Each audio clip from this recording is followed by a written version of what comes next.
Shortly after the detailed ruling, the Chief Justice Owinyi Dollo adjourned the court to 1:45. After hours of waiting, without court coming back from recess, A1 Justice Esther Kisakye returned solely to the court.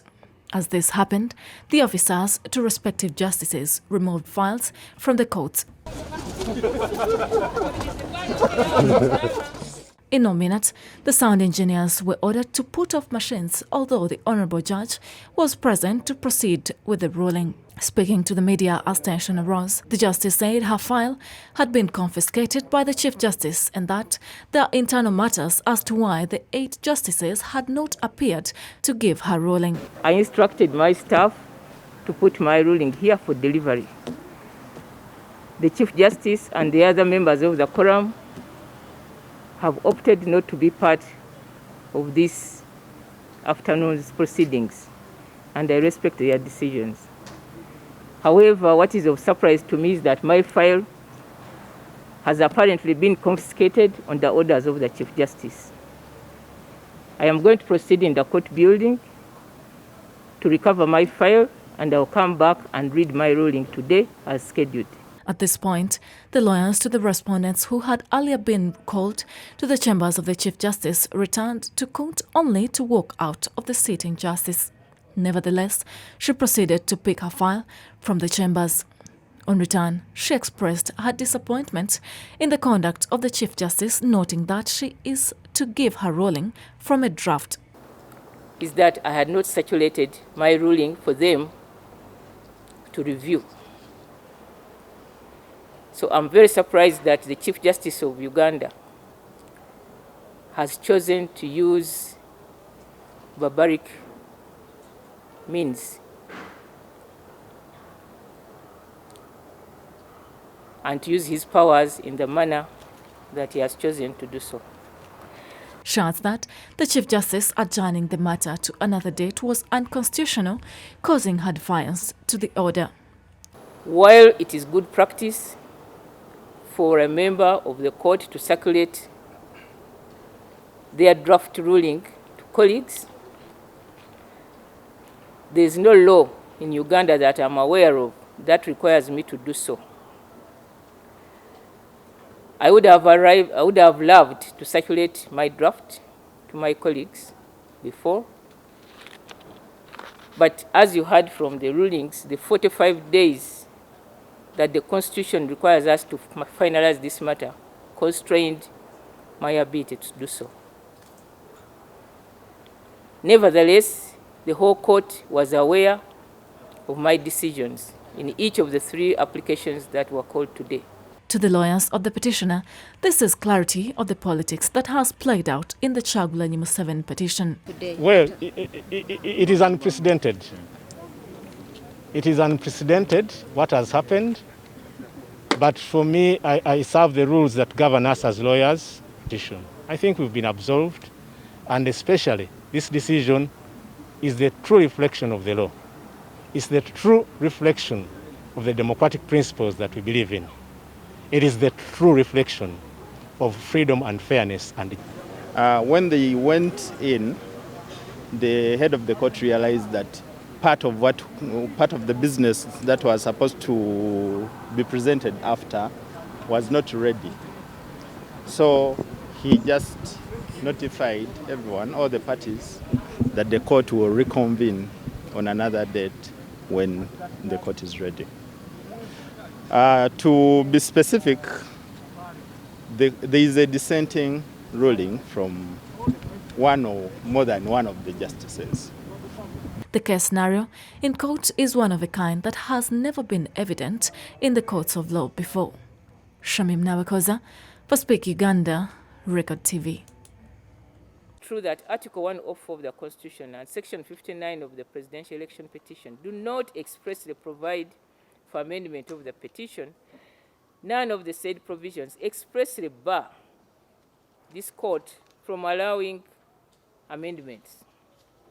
In the past, this court has jealously guarded the jurisdiction conferred on it by the Constitution and refused to allow arguments by parties praying to the court to hold that its jurisdiction was ousted. And I give an example of a case. where this court declined 201 former employees of 4GS Security Services. This court declined to find that the jurisdiction of the High Court to handle employment matters had been ousted by the Industrial Court, which had not yet been set up for 5.5 years after the law was enacted. If this court declined to do so in a case where the law specifically provided otherwise, I would not subscribe to a view that this court's power to grant leave in proceedings before it could be ousted by a mere deduction that the power to amend is not expressly provided for. This court has always upheld its inherent jurisdiction to do justice to all parties as the circumstances of the case before it would warrant. In summary, I state that that is not one of the reasons I disallowed this application. Thirdly, the applicant also relied on Section 98 and 100 of the Civil Procedure Act, Rule 15 of the Presidential Election Petition Rules, and Order 6, Rules 19 and 20 of the Civil Procedure Rules. With the exception of Section 100, I found the remainder of these provisions applicable. Of particular interest is Order 6, Rule 9 of the Civil Procedure Rules, which specifically vests in this court power to allow a party to alter or amend pleadings, his or her pleadings. The rule provides as follows, and I've quoted it. The rule was applicable to a presidential election petition by virtue of Rule 15 of the Presidential Election Petition Rules, which provide that the Civil Procedure Act and rules made thereunder shall apply to presidential election petitions with such modifications as may be necessary. It's, however, important to note that while this court had the authority to allow the applicant petitioner to amend his petition, Rule 19 uses the word may, thereby giving the court discretion to grant or not to grant the application to amend. I will now turn to the issue of whether or not the application should not be allowed because the proposed amendment. The respondents contended that the proposed amendments of the petition, which was introducing the issue as to whether or not Museveni had the necessary qualifications provided for under the Constitution to be elected President of Uganda, was introducing a new cause of action after the expiry of the 15 days limitation period for filing a presidential petition. It is trite that the issue of persons who are eligible to stand for election as president is a matter of law. These qualifications are spelled out in Article 102 of the Constitution and repeated in Section 4 of the Presidential Elections Act. Section 102 provides as follows, and I have quoted the article, you can access it. On the other hand, Article 104 gives the right to an aggrieved candidate to petition the Supreme Court on grounds that the person who was declared as the winner of the elections was not validly elected. That being the case, the cause of action granted to an aggrieved candidate is to bring an action challenging the validity of the election of the successful candidate. I therefore do not agree with the respondents and the majority justices of this court that by the petitioner raising the issue of qualifications of Museveni, the winner of the 2021 election, or lack thereof, he was seeking to introduce a new cause of action. Contrary to the respondents' contentions and the majority of the court's view, I believe that the issue of qualifications of the president is not subject to the 15-day limitations rule.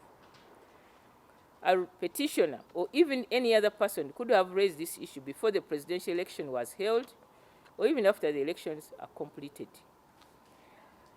In my view, a challenge to the qualifications or disqualifications of a presidential candidate cannot be extinguished on the basis of Article 104. Having been provided for in a separate article, it was my view that the petitioner did not, it is my view that the petitioner did not need to amend his petition. I'm aware of the provisions of Section 59(6) of the Presidential Elections Act, which provide as follows. 6. The election of a candidate as president shall only be annulled on any of the following grounds if proved to the satisfaction of the court. And B, 1 is non-compliance with the provisions of this act. if the court is satisfied that the election was not conducted in accordance with the principles laid down in those provisions, and that the non-compliance affected the results of the election in a substantial manner. B, that the candidate was at the time of his or her election not qualified or was disqualified for election as president. C, that an offense under this act was committed in connection with the election by the candidate personally or with his or her knowledge and consent or approval.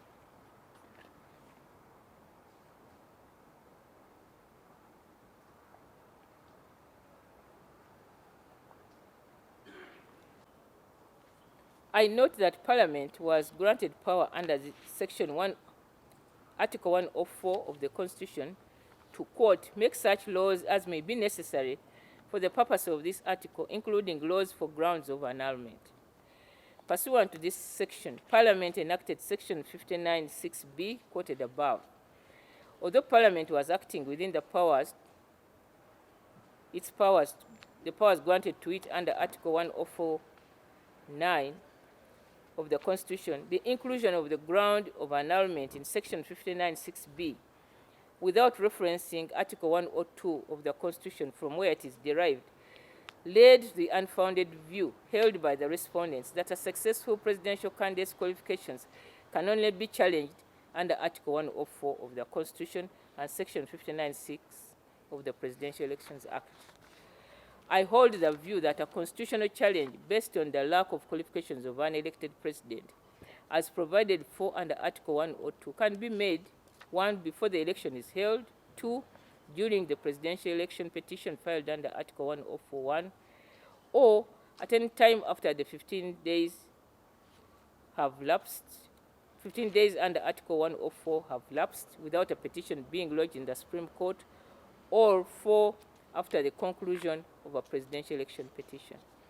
It goes without saying that such a challenge is not brought within such a challenge which is not brought within an Article 104(1) petition could be brought under Article 137 of the Constitution. I'm aware that my views above differ from the ruling of the court in this application, in which I concurred and where we unanimously ruled as follows with respect to this issue. Court finds that the issue of qualifications of the first respondent in the proposed amended petition is a new matter which comes outside the limitation period for filing a presidential election petition. Therefore, we disallow it. Having critically reviewed the constitutional provisions I have cited above, I have come to the conclusion that I arrived at a wrong decision to rule as above. While this is so, I'm aware that Article 132(4) of the Constitution gives this court a right to reverse itself in appropriate cases. It provides as follows. Convinced that he had made out his case that the restrictions on his movements by members of the police and army had adversely impacted on his ability to instruct his lawyers and to also prepare for his petition. I was further convinced that the applicant had been, quote, arrested in his house for 10 days by the police and the army, thereby losing 10 critical days out of the 15 days he was granted under the Constitution to lodge his petition to this court. The averments of Kyagulanyi and his counsel were validated by the order of the High Court issued in Kyagulanyi Sentamu Robert and Barbara Kyagulanyi Tungo versus Attorney General, Chief of Defense Forces and Inspector General Police, High Court Miscellaneous Cause number 16 of 2021, where Elubu J ordered as follows. 1.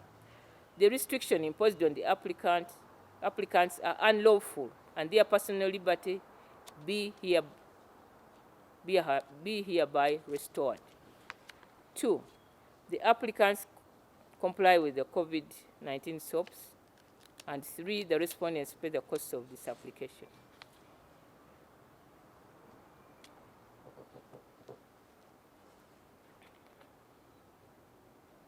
The petition. Although I was convinced that this obligation did not require the court to refuse a deserving amendment, anytime served by the court without prejudicing the parties would be in the interests of both parties, as it would give the court more flexibility to manage the hearing, inquire into the petition, and to render its decision.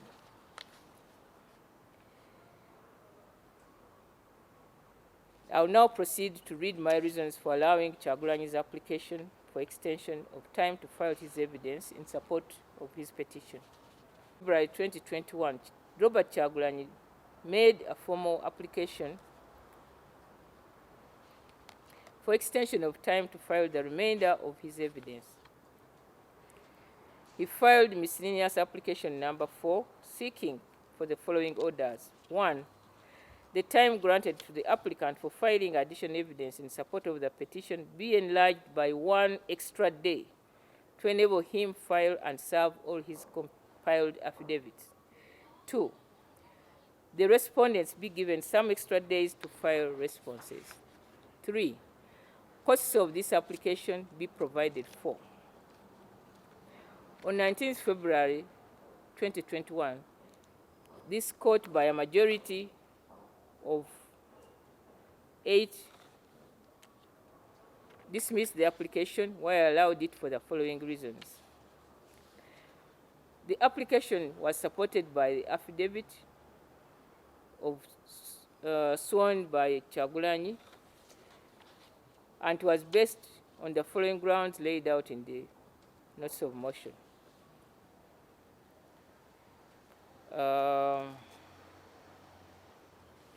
One, that the applicant filed the instant presidential election petition on 1st February and served it on the respondents. 2, that the filing of pleadings in this petition is still ongoing. 3, the filing of the additional affidavits in their petition is necessary to enable this honorable court effectively inquire into and determine all questions involved in the petition. 4, there are prevailing special circumstances that warrant the grant of this application. 5, the applicant has brought this application without any delay. 6, that the respondents shall not be prejudiced by extra time being granted to the petitioner to file and serve the additional evidence in the petition. And 7, that it's in the interests of justice, equity, and fairness that the applicant be granted extra time to file and serve the additional evidence in the petition. The application was supported by the affidavit of Kyagulanyi, where he listed the following additional grounds. And I'll just highlight that on 14th January, upon casting my vote in the general elections, I went back and interacted with our party officials on the progress of the elections, but around 1 p.m., I noticed that my telephone signals had been disabled. 3, that when I and my family woke up the following morning of 15th January, our home had been surrounded by the police and military personnel, effectively placing us under house arrest for the next 10 days.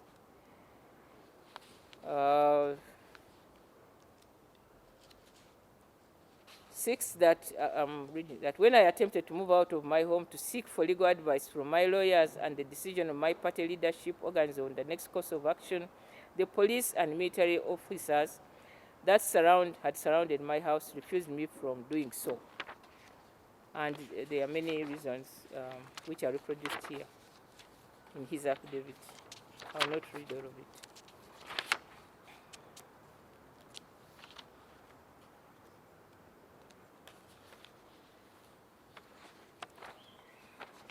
Paragraph 30, that I will start with.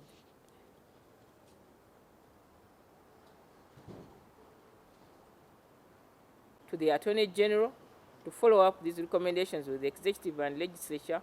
The Executive tabled and Parliament passed the Constitutional Amendment Act and the Presidential Elections Amendment Act 2020. And the Section 50, these amendments increase the period an aggrieved candidate in a presidential election is allowed to file a petition to the Supreme Court from 10 days to 15 days from the declaration of the presidential results. It's an undisputable fact that Kyagulanyi's movements outside his home were restricted from election day until the order of the court, which declared his restriction unlawful, leaving him with only 5 days to prepare for his petition and evidence to support his petition. The restriction of his movement was done by members of the security forces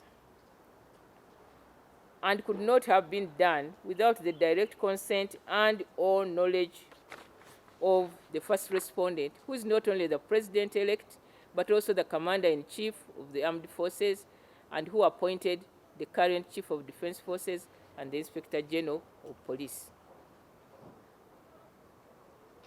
Similarly, by virtue of his term of office, he is continuing to remain in office pursuant to the remaining term of office until he is sworn in.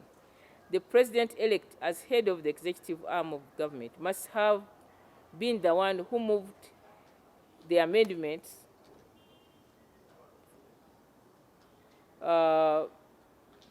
my other copy had the edits now from of the time from 10 days to 15 days pursuant to the recommendations of the Supreme Court. The Attorney General was the chief, who is the chief government advisor, tabled the Constitutional Amendment Act and the Presidential Election Amendment Act in Parliament less than 1 year ago. I was very surprised that he could stand up in court and claim that an aggrieved candidate who only had 5 days to prepare and file his petition and present his evidence had not been affected by the restriction.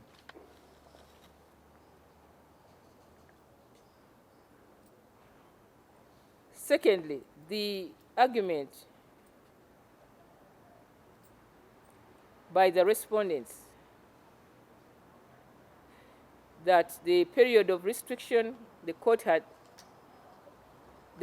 declined to allow the amendment of the petition, and therefore that the 10 days restriction was irrelevant to this application, was misconceived by all the three respondents. When the court declined to grant the application for amendment, the court did not give its reasons, and therefore it is not right for the respondents to anticipate court's reasons for declining to grant. It was not right to anticipate the court's reasons for declining to grant the application, and therefore, and to argue as they did. The Attorney General, who was opposing the application,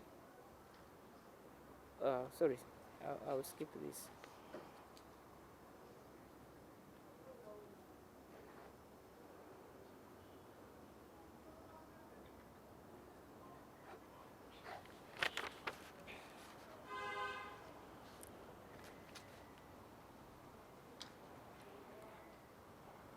The